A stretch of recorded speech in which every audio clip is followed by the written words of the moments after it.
Right, hello everyone.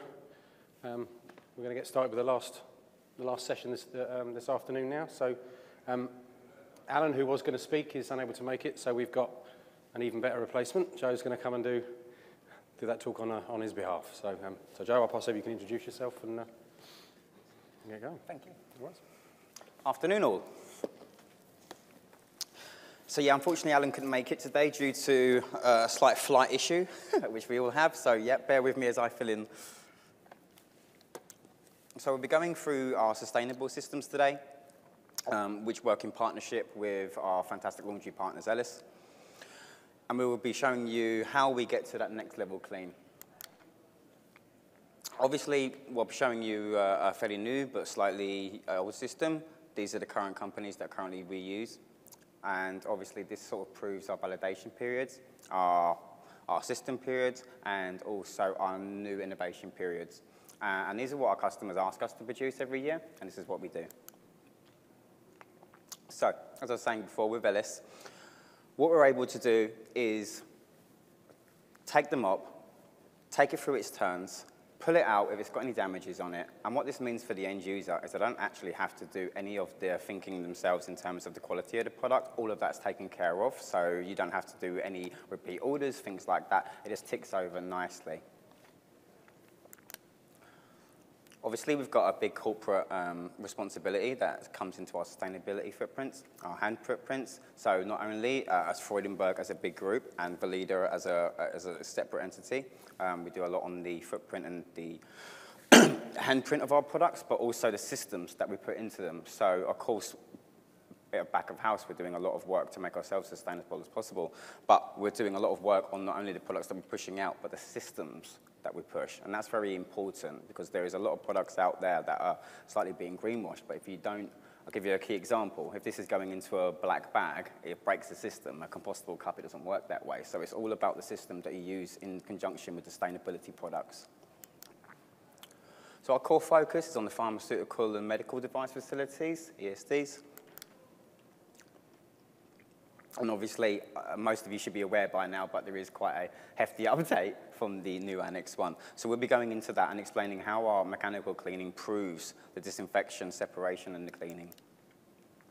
So as you guys are probably aware by now, basically what we're being asked to show is a proof that mechanical cleaning and disinfection has happened, along with the validation, but also more of a focus on the removal of particles, etc.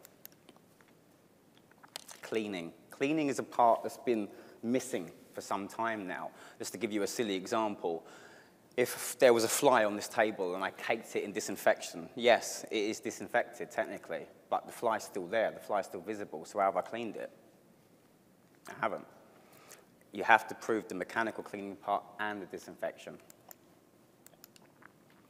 So, with our mechanical cleaning, obviously in compliance with the new Annex 1 update, where critical focuses on the removal of particles, the removal of bacteria, and also the eliminating of the biofilms and the residues, which is something quite important. We're going to talk about that in a little bit.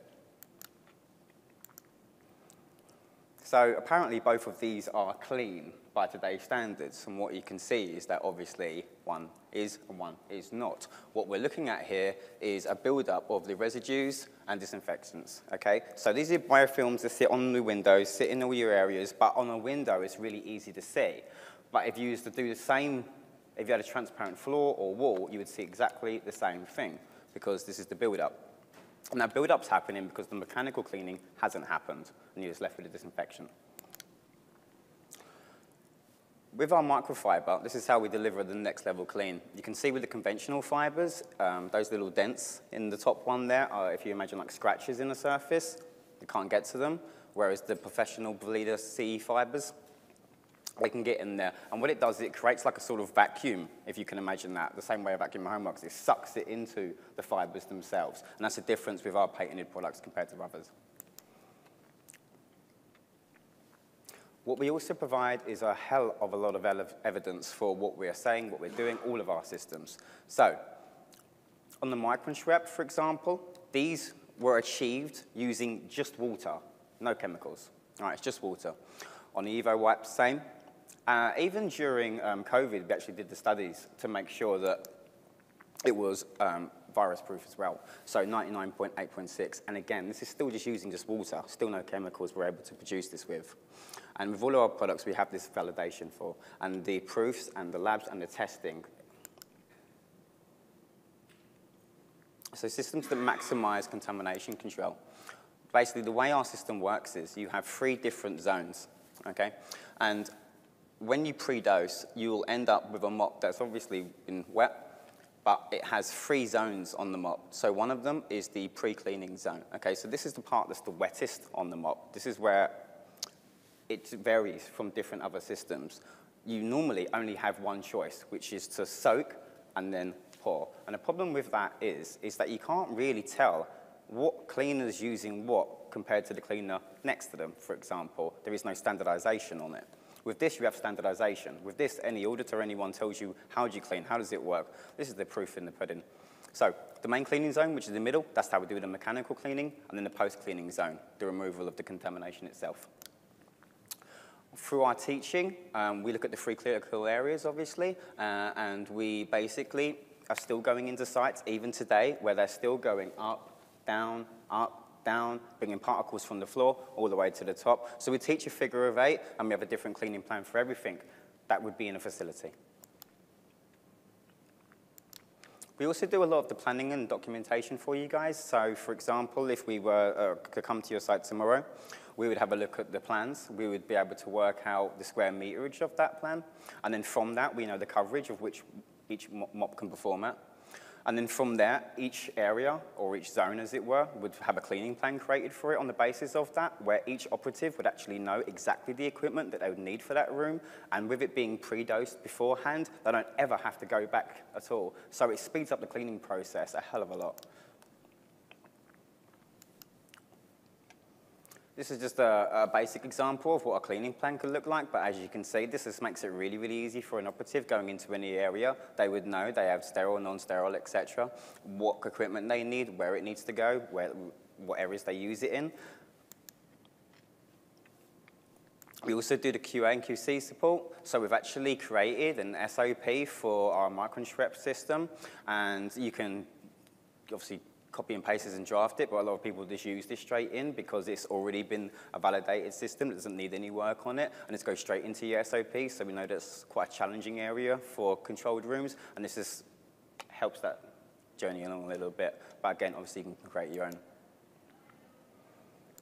We also do a full implementation on site, okay? So basically, on the first implementation, you'd have myself or one of my colleagues give you a full run-through of not only how to clean ergonomically, the whole training program run the system, the cleaning plans themselves, but a lot of the handout guides, videos, you name it, a hell of a lot of after-sales support you get.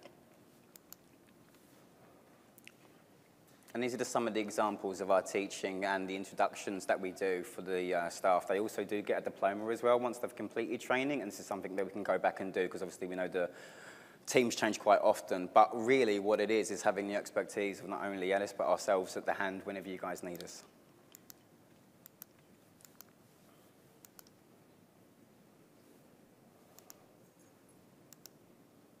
So this is the biggest issue I think we're facing at the moment is the residues. With our products, basically what we're aiming to do is, have you ever gone over a clean wall or a clean floor before, for example, and then picked up the same dirt? And why does that happen? Well, that's happening because of what's being constantly left behind. And without separating a mop for cleaning and a mop for disinfecting, for example, how do you really get around that problem? So this is what we're trying to solve.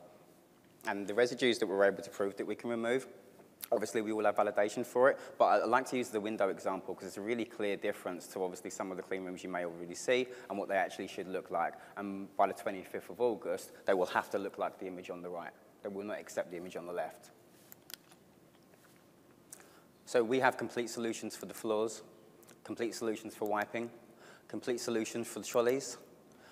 We also have a hell of a lot of innovative gadgets as well, things like this, like our tank cleaner, the dustpan solutions, all our accessories. And we're able to provide all of this, all under the Valida CE brand in partnership with LS. Now, this is just a brief overview because it is slightly different to any other system. People have been doing the same thing for about 25 years. But if you watch me do it, ring, dirty water, back, dirty water, back, it just doesn't make no sense. You have to evolve, have to change. And the last thing I'll leave you with is that if there are any environmental, sustainable people in the room, this year we'll put 15 million single-use mop heads with chemicals into landfill. So this is a change that not only is needed for Annex 1, but is a desperate change that we need to make for sustainability.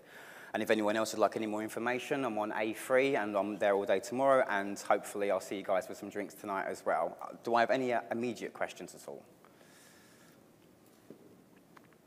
All good? Great. Thank you for listening. Thank you very much.